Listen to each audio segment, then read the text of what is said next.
March 26, 2024. Tuesday of Holy Week. A reading from the book of the prophet Isaiah. Hear me, O islands! Listen, O distant peoples! The Lord called me from birth.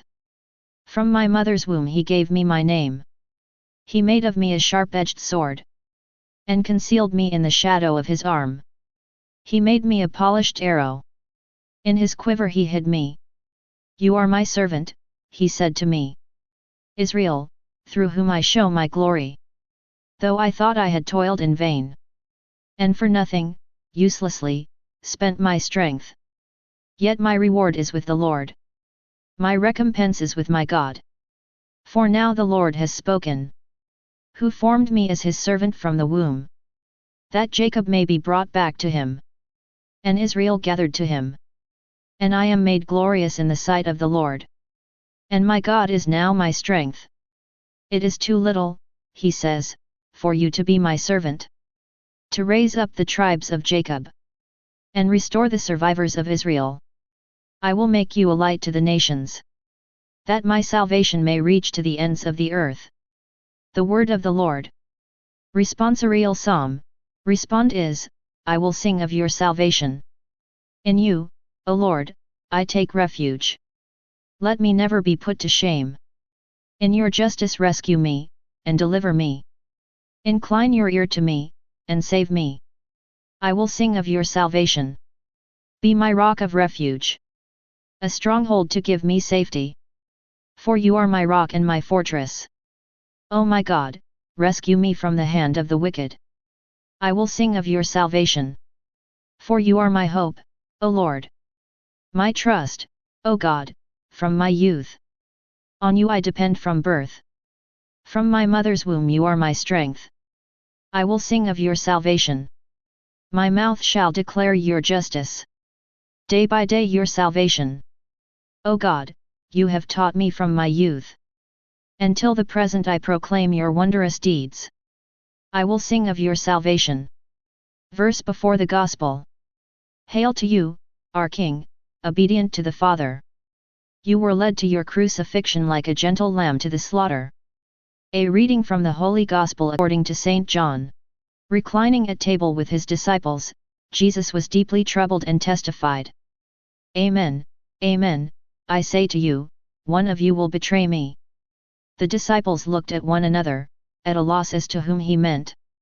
One of his disciples, the one whom Jesus loved, was reclining at Jesus' side. So Simon Peter nodded to him to find out whom he meant.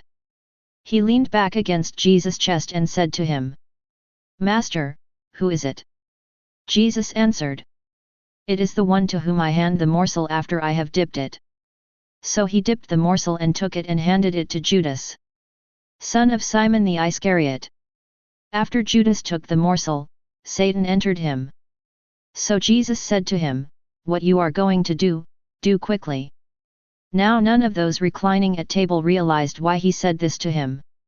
Some thought that since Judas kept the money bag, Jesus had told him, Buy what we need for the feast, or to give something to the poor. So Judas took the morsel and left at once. And it was night. When he had left, Jesus said, Now is the Son of Man glorified, and God is glorified in him. If God is glorified in him, God will also glorify him in himself. And he will glorify him at once. My children, I will be with you only a little while longer.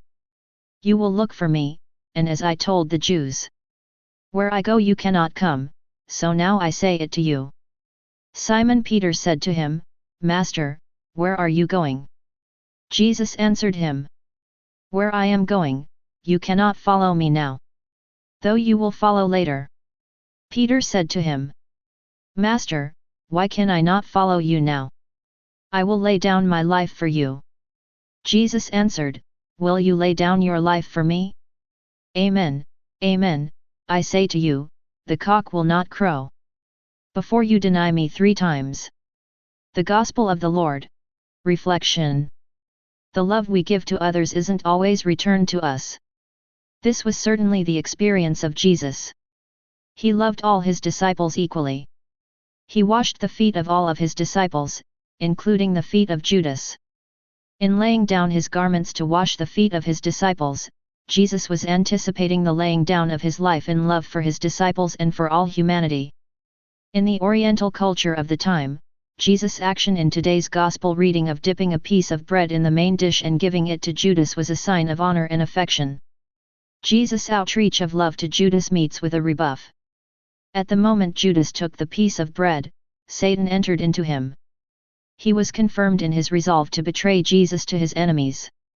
Although the light of God's love was shining through Jesus upon Judas at that moment, Judas showed that he preferred the darkness to the light.